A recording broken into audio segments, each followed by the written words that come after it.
Hey guys, time to glow up on the inside. Now glow up on the outside is when you go from looking something like this to something like this, but to glow up on the inside comes from spending time with God and letting Him transform us. So today we're continuing our reading through Philippians. We're doing chapter 3 verses 12 to 16. I don't mean to say that I've already achieved these things or that I've already reached perfection, but I press on to possess that perfection for which Christ Jesus first possessed me.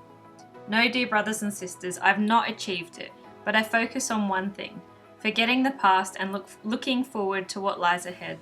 For I press on to reach the end of the race and receive the heavenly prize for which God, through Christ Jesus, is calling us. Let us who are spiritually mature agree on these things. If you disagree with me on some point, I believe God will make it plain to you.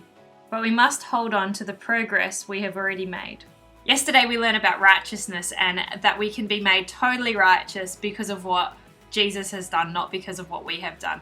And that is true. We are made righteous because of that. But we are also here and now and we still keep sinning. So we are righteous in one way and we will be made totally righteous in the future. So it's kind of like, yes, now we're righteous, but we're not totally, like we still sin, but there will be a day where we no longer sin. Paul uses this metaphor of running a race a few times in this letter. And he is saying in verse 14, I press on to reach the end of the race and receive the heavenly prize for which God, through Christ Jesus, is calling us. So he's kind of talking about this life as a race. And we're looking at the end goal that one day we will be with Christ, where we will be totally made righteous, not just in status, but actually physically not sinning anymore. And he is trying to run there and stay faithful in the midst of that. Don't get caught up in other things going on. You know, can you imagine an athlete running along and then he starts seeing his mum and just kind of stops and waves? No, don't get distracted. Keep on the course, keep on what God's called you to, and the goal is there. So he's saying,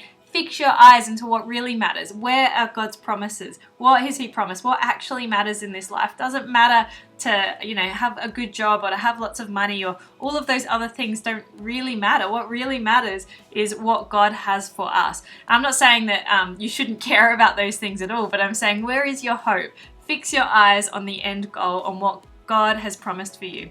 Read over this again, see how God maybe wants to speak to you in this space. Pray with God, but also listen to God. Listen to how He wants to be shaping you. Spend time in worship. Sometimes it's really helpful to listen to worship songs to kind of get your heart there. Love you guys and praying for you all. Hope you're doing well.